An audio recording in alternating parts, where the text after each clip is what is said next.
Share this.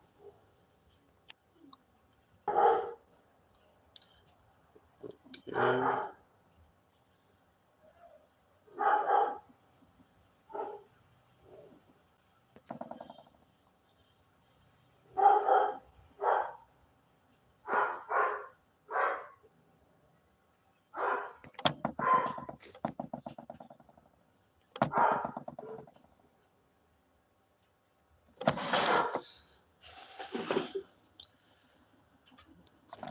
How can I set this up? Okay, so good evening. Um, Today I'll be talking about a topic um, titled While Savings is Making You Poor. Right? While savings is making you poor. And I'll be showing you how to navigate or what you should do and what is making your savings not to actually add up. So I'll begin with I think I saw that video on YouTube, right? So it was about a little boy who was coming home from school and then saw this. I think it was an instrument for viewing the stars from his window, and he had the aspiration of becoming an astronaut. So when he found a shop that was selling that instrument, he was so excited. He went to the shop and then he saw the price. The price of that instrument was, I think it was $2,000 in the shop. And it was no, not $2,000. I think it was around $2,000 or $200, something that he could save and buy. So he he kept saving money. When his friends were going for parties, he wouldn't go for parties. When they're coming back from school and buying ice cream, he won't join them to buy ice cream. So he was saving his money throughout that period. And every time he was coming home from school, he will pass by that shop, look at the instrument, and that instrument gives him some kind of soothing comfort that, oh, one day this instrument will be mine. So he kept saving, and then when he had met the target to purchase that instrument, he took his money in his piggy bank and was running straight to the store that had that instrument. It was even raining. He didn't want to wait another day. He was so happy that he had met the target. Unfortunately, when he got to the store, just by getting to the door, the owner of the store changed the price of that instrument from $200 to $500. And the boy was sad, was depressed. Like, I saved all these months to get this instrument. I've been dreaming about it. I've been talking about it. I deprived myself ice cream. I deprived myself going out for fun. My weekly stipends from my parents, I didn't spend it. I saved everything, and yet I couldn't get what I so desire. So the question is, will he go back again to repeat the cycle of saving? Will he meet up the next target? If he says he wants to start saving to meet up the target for $500, Would he really meet up that target? We don't really know. But with the method he's using, he will never meet up that target, because I can bet you by the time he's getting to save $500 and going back to that shop, that instrument will either have been bought by somebody else who has $500, or the price would have gone up in value. So, have you ever saved 10,000 naira and come back a year later to discover it buys half of what it used to? Right? That, my friend, is the power of inflation. And interest rates, that's how banks decide if you are smiling or if you are struggling. Right? That's how they decide if you are smiling or if you are struggling. So let's ask ourselves, what exactly is interest rate? Right? We're trying to navigate how savings is making you poor and what you can do about it. So let's ask ourselves, what is interest rate? The cost of borrowing money or the reward for saving it. If you borrow, you pay an interest. If you save, you earn an interest. But that saving has to be strategic to be able to earn a good interest. If you leave your money in the bank, yes, you earn an interest. Sometimes your bank can credit you 1 naira after saving some money for 6 months or for 8 months. They credit you 1 naira or 2 naira. It's still an interest, but there's a better way to earn an interest. So if a bank offers 10% interest per year and you save 100,000 naira, you will earn 10,000 naira by the end of the year as your interest. But if you borrow 100,000 naira at 10%, you will owe 110,000 naira in a year. So that's just the basics of how interest rates work. Now let's ask ourselves, what is inflation? I usually believe, or I have a notion that if you ask the average Nigerian what inflation is, they always know the answer to this question, especially those who work or have day jobs. But I've realized that not many of them know how to navigate inflation. So when we ask ourselves, what is inflation? The general rise in prices over time, reducing the value of your money, right? The common definition I've heard from people is the increase in prices of goods and services. But it's also the general rise in prices over time, which reduces the value of your money. And it's measured in percentages. So, for example, if inflation is 20%, something that cost 1,000 naira last year may now cost 1,200. This means that there is an inflation of 20% on his 1,000 naira. So the value of his 1,000 naira is no longer 1,000 naira. It's most likely 800 naira in value if that money is in the bank. So let me give an example that we can relate with. So let's assume that in 2019, Amina bought a 50 kg bag of rice for 8,000 naira. And in 2024, the same bag of rice is now selling for 45,000 naira.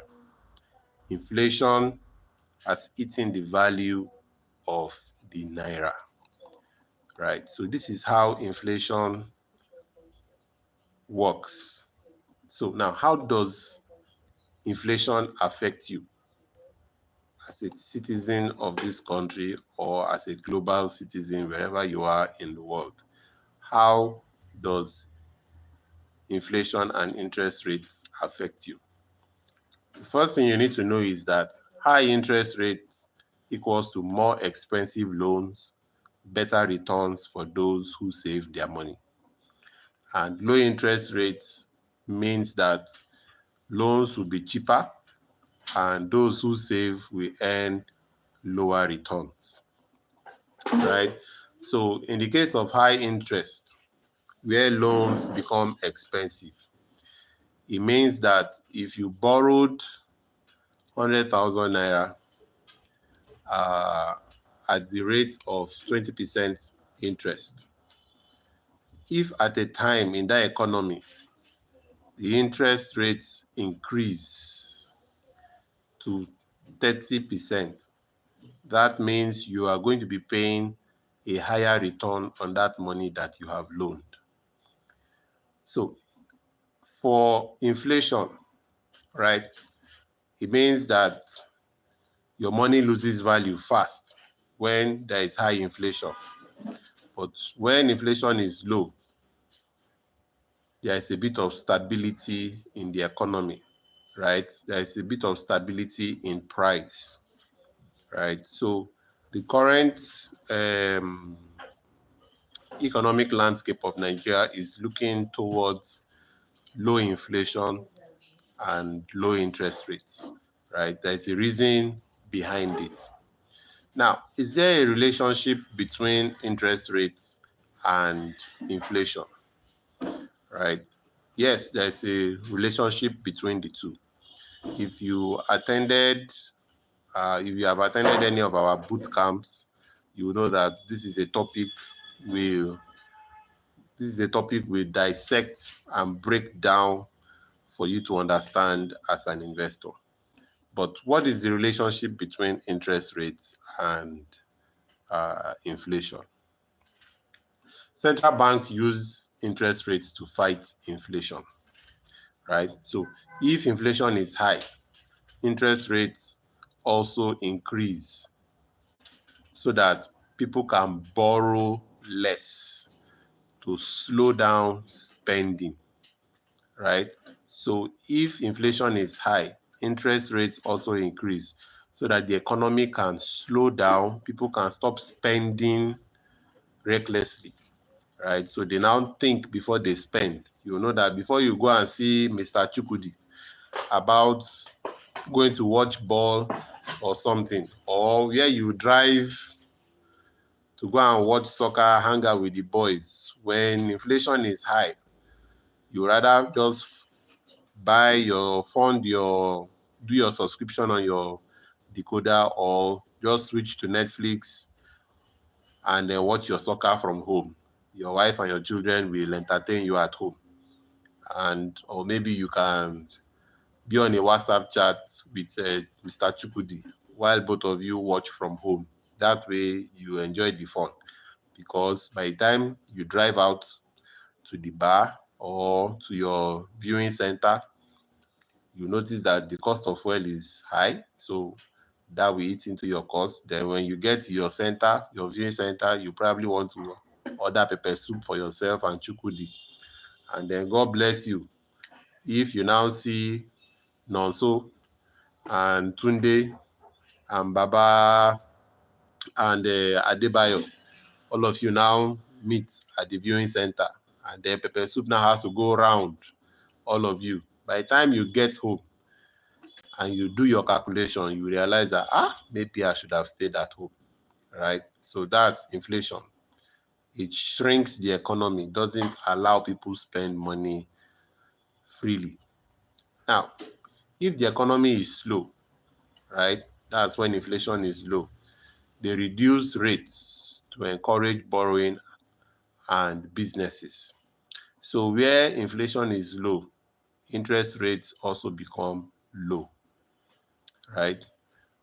Where inflation is low, interest rates also become low. And when these two indicators are low, it means that you and I can conveniently borrow money from the bank, do our business, make a profit, and we can meet up with our loan targets, right? We can meet up with our loan target because it's easier. Things are cheaper.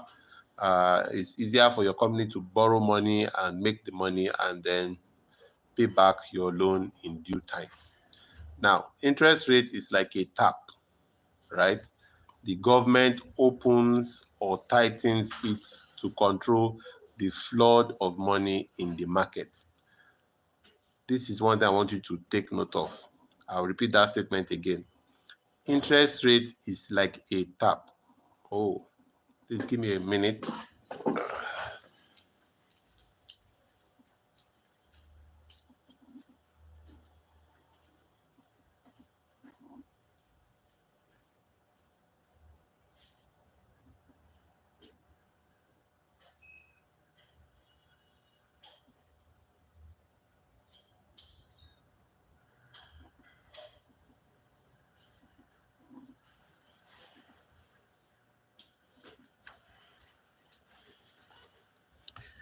Okay, sorry, that was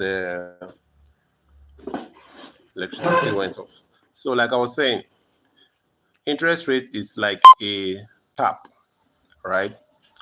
Government opens or tightens it to control the flood of money in the market. I want you to take note of who is controlling that tap, right?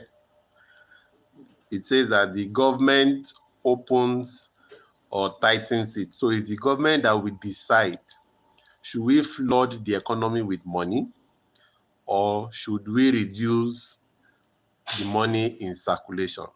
So you and I don't have power to decide whether there will be a lot of money in the economy. It's the government that makes that decision, right? So if you know what the government is doing, then you need to be very strategic. And for those who are not aware, it's like a game they can never win because they don't know what is happening. By the time they sleep and wake up, they just realize that, be rice that we used to buy, which day did it become 100,000 naira per bag? Can you imagine? This country, I don't even know what is going on. Where are we going to? The country is just getting worse and worse and worse. I don't even know what is the hope for me and my children, right? They don't know that it's the government that is controlling what is going on. So, what can you do? Or let me give an example again. So, of people trying to save and not meeting up to their savings, right? So, let's say Uche kept 50,000 naira in a piggy bank for 2 years or in a bank for 2 years. He didn't earn any interest on that money. Meanwhile, prices rose from 50,000 naira, could only buy 60% of what it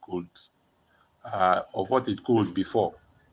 So Uche saved 50,000 naira, and over a 2-year period, inflation has happened, interest rate has happened, and what he used to buy has now risen by 60%. Now that's going to be trouble for Uche. The lesson Uche should learn is that saving in accounts that offer interest above inflation rate should be considered, right? Uche should consider other kinds of saving instruments or savings modules or assets that offer interest rates that are above inflation rates. For example, you can consider a money market fund, right, where you earn a decent interest on your savings. Now, another example that I would like to give is in the case, let me use the case study of loan this time around, right? So let's assume that Dio took a loan of 200,000 naira at 28% interest to buy a phone for his photography business, right? He didn't factor in repayment or business growth, and the hustle didn't boom. He now owed 256,000 naira in 1 year, right? So the lesson for Dio here is only borrow when it leads to productivity and not consumption. Don't use borrowed money for consumption. use borrowed money for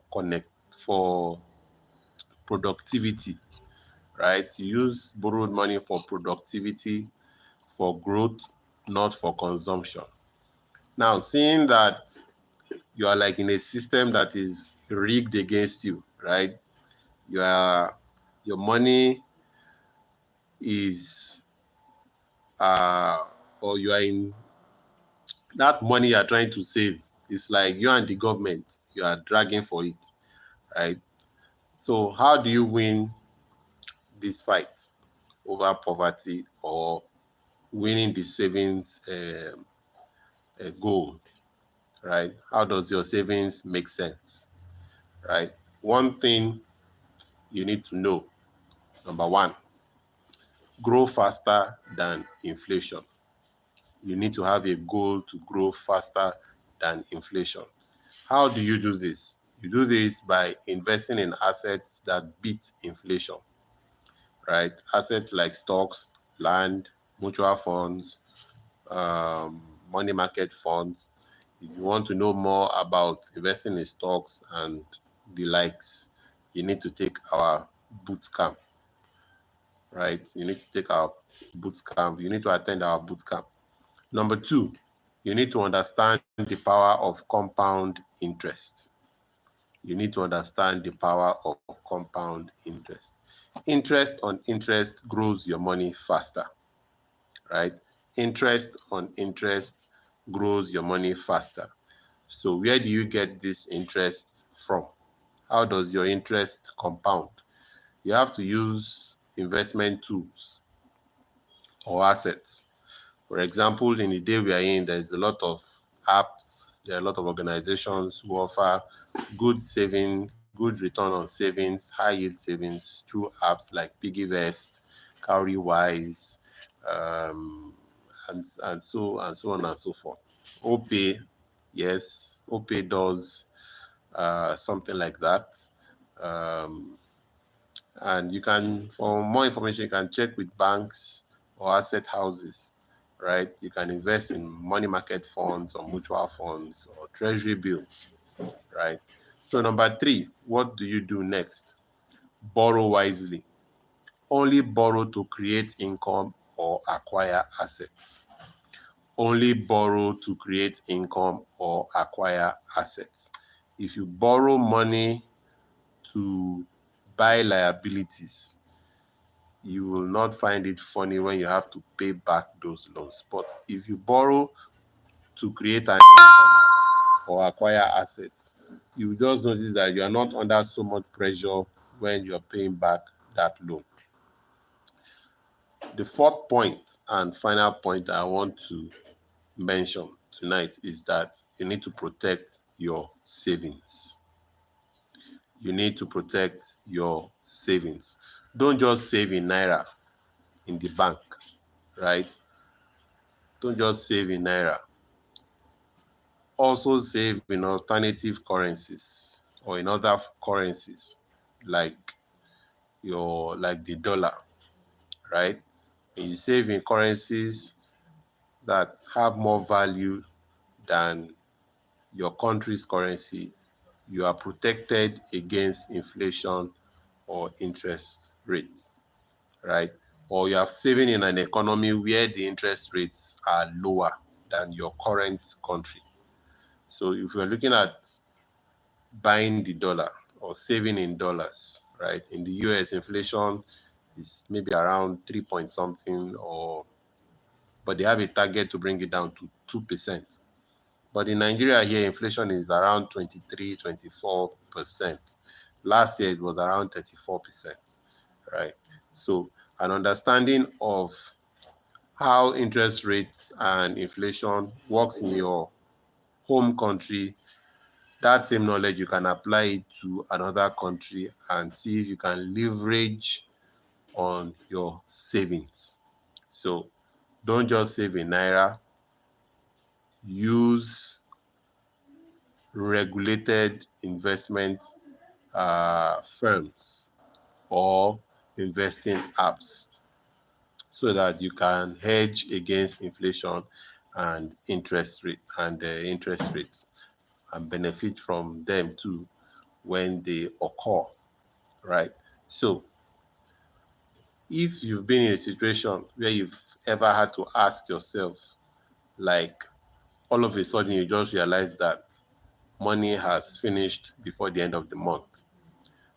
So you now start to ask yourself, what can I do to beat inflation today? Right? What can I do to beat inflation today? Those are the things that I've mentioned. I'll just go over them again quickly. So what can you do to beat inflation, right? Or hedge against inflation? One, grow your money faster than inflation. Understand the power of compound interest. Borrow wisely. Only borrow to create an income or acquire assets. And the last one is to protect your savings. Invest in foreign currencies and invest um, in other assets or investment tools or options, right? So don't just work for money. Let your money start working for you. Understand inflation and interest. You will stop chasing money and start building it. So if you have an understanding of what uh, I have shared today, you're already on your journey to riches, right? You're already on your journey to wealth.